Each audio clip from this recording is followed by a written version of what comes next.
अपने मन की व्यथा को सब जगह जग जाहिर नहीं करना चाहिए। अपनी निज व्यथा को, निज परेशानी को सब जगह नहीं बताना चाहिए। रहीम ने इस पर बहुत सुंदर वर्णन किया है। उन्होंने कहा है, रहीमन निज मन की व्यथा मन ही राखो गोई, सुनि अठिलहिया लोग सब बाँट न लहिया कोई। कवि रहीम का कहना है कि अपनी व्यथा को मन में ही रखना उचित है। उसे व्यक्त करने का भाव नहीं होता है, और क्योंकि व्यक्त करने से यह कम नहीं होगा, लोग आपकी हंसी उड़ाएंगे और आपके मजाक उड़ाएंगे और अलग अलग ढंग से लोग उसको परिभाषित करने लग जाएंगे। इसलिए अपने जो दुख है उसको कोई बांट नहीं सकता है। उसको बहुत कम लोग आपकी भावनाओं को, आपके मन की वेदनाओं को समझ पाते हैं। इसलिए कभी भी किसी को अपनी मन की व्यथा को सब जगह उड़ेल देना, यह भी एक हिसाब से अपने ऊपर ही घातक सिद्ध होता है। इसीलिए कहा है रहीम ने आगे को कि रहीमन चुप हो बैठिए, देखी दिनन के चार, जब नाई के दिन आइए बनत न लगी है देर। इसलिए समय पर, अपने ऐसे समय पर चुपचाप बैठ जाना उचित है। इसलिए समय का बड़ा महत्व है। समय एक जैसा नहीं रहता है, समय बलवान है।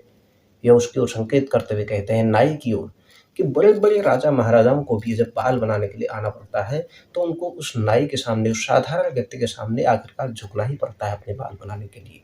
इसीलिए इसी प्रकार यह जो कमजोर व्यक्ति है उसके सामने भी एक बार कभी न कभी कोई न कोई स्थिति आएगी और वह परिस्थिति एक दिन आपके अनुकूल होगी। इसलिए हम एक समृद्धशाली व्यक्ति हैं। हम जैसे भी हैं, जिस तरीके से भी हैं, हम समृद्धशाली हैं। हम जिस स्थिति में हैं, हम ठीक हैं। इसलिए हमेशा धैर्य धारण करना चाहिए, और उस धैर्य में जो आपको ताकत होती है, वह ताकत हर जगह नहीं मिलती है। इसलिए अपने धैर्य का, अपनी शक्ति का, अपने विवेक का परिचय देना चाहिए। रहीम के वो उपदेश हमारे जीवन को दिशा देते हैं, दिग्दर्शन देते हैं। रहीम के जो दोहे हैं वो हमें प्रेरणा देते हैं।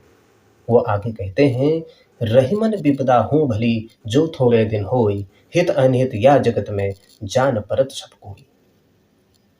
रहीम जी कहते हैं कि यदि विपत्ति में भी कुछ समय की हो तो भी ठीक है, विपत्ति आनी चाहिए। और क्योंकि विपत्ति के विषय में उन्होंने कहा है कि विपत्ति के समय में ही हमें पता चलता है कौन हमारा हितैषी है और कौन नहीं है, कौन हमारे साथ खड़ा है और कौन नहीं है, कौन हमको वास्तविक रूप से चाहता है, कौन नहीं चाहता है। इसलिए विपदा के समय में ही अच्छे और बुरे की पहचान होती है। विपदा के समय में ही लोग आपके साथ, कितने लोग आपके साथ खड़े हैं, कितने नहीं हैं, आप कितने गहरे पानी में हो और कितने नहीं हैं, यह सब संकटों के समय ही पता चलता है। इसलिए रहीम जी के उन ध्येय वाक्यों को, उनके उन महान संदेशों को हमें याद करना चाहिए।